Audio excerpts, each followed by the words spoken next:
Seu diretor Bruno, na sua pessoa eu cumprimento os demais diretores e servidores da ANP e demais colaboradores dessa necessária audiência pública. Falo pelo RJ Postos, que representa os revendedores do Estado do Rio de Janeiro, e submeto a apreciação de vossas senhorias a síntese das críticas à minuta de resolução da ANP a seguir exposta. Embora cuidadosa no aspecto operacional, a minuta apresenta no plano jurídico opções e vícios que a tornam marcadamente desfavorável ao revendedor e vulnerável à impugnação.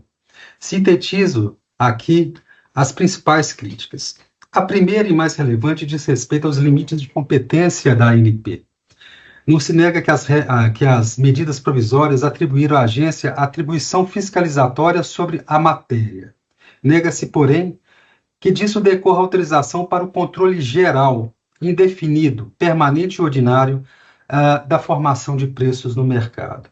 A própria redação do tipo legal condicionada, prevista na medida provisória, condiciona a infração a situações de conflitos geopolíticos que impactem o abastecimento nacional, revelando uma atuação de caráter excepcional e finalístico, vinculada à proteção do abastecimento, e não ao controle específico de preços, função que a Constituição e a Lei 12.529 de 2011 reservam ao Sistema Brasileiro de Defesa da Concorrência e, sob a ótica do consumidor, à Senacom e aos órgãos de defesa do consumidor.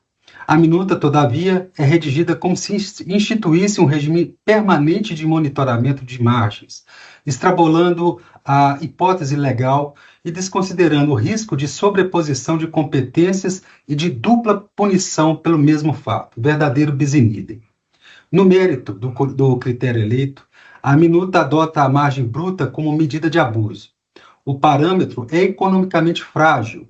A elevação da margem bruta pode ser inteiramente absorvida por custos ajusantes, como despesas operacionais, financeiras e tributárias, de modo que o aumento meramente nominal não corresponde a ganho real do posto do revendedor. Caracterizar a abusividade a partir dessa variação nominal, sem considerar a margem líquida efetivamente auferida, pode punir conduta lícita e ofende o princípio da proporcionalidade. O parâmetro de comparação e a janela temporal agravam o problema. A apuração toma por base um intervalo de apenas 30 dias, extensível a 90, período curto e sensível à sazonalidade e às oscilações nominais de mercado, propício à formação de falsos indícios de abuso. Ademais, a minuta não veda a comparação entre agentes econômicos distintos, abrindo espaço para atuações fundadas em desvio relativamente a uma suposta média de mercado, o que desconsidera diferenças legítimas de estrutura de custos, de localização e de porte entre os postos revendedores. Reparo especial merece o gatilho de percentual de 10%. A minuta o qualifica como meramente orientativo e, no mesmo passo, afirma que a sua não superação não afasta a possibilidade de autuação. A esse vício soma-se a ausência de estudo prévio. O percentual é fixado diretamente no corpo da resolução, sem análise de impacto regulatório, que é a Lei 13.848 de 2019 e o Decreto 10.411 de 2020, gatilho, sem a prévia realização desta análise de impacto regulatório, configura vício de legalidade procedimental e compromete a validade da norma. No plano procedimental, a minuta inverte o ônus da prova em desfavor do revendedor. Basta que a justificativa por ele apresentada seja reputada insuficiente para que se tenha por caracterizada a infração e se determine a lavratura do auto de infração. Essa lógica aproxima a apuração de uma verdadeira presunção de culpa em descompasso com o dever da administração de demonstrar os fatos constitutivos da infração, com a presunção de boa-fé do administrado e com as garantias do contraditório e da ampla defesa.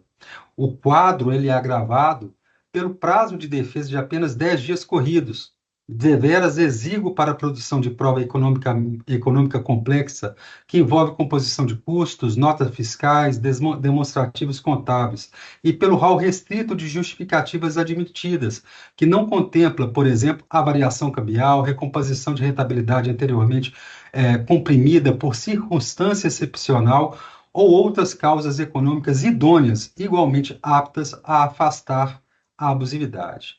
Quanto à decisão e à sanção, a minuta contenta-se com a exigência de motivação genérica e prevê o agravamento de multa em contexto de conflito ou de calamidade, sem condicioná-lo à demonstração concreta dos efeitos sobre o mercado.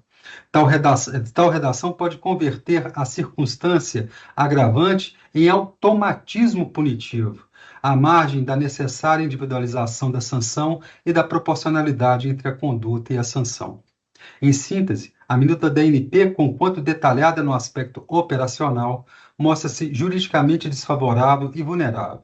Excede os limites da competência excepcional conferida à agência, elege critério economicamente inadequado ao fundar-se na margem bruta, vale-se de janela temporal frágil, institui gatilho percentual sem o respaldo da análise de impacto regulatório e sem porto seguro, investe o ônus da prova e restringe as garantias de defesa. Com essas considerações, o RJ Postos exorta essa agência reguladora ao aprofundamento maior do tema, agradecendo a oportunidade de fala que lhe foi conferida nessa oportunidade. Muito obrigado.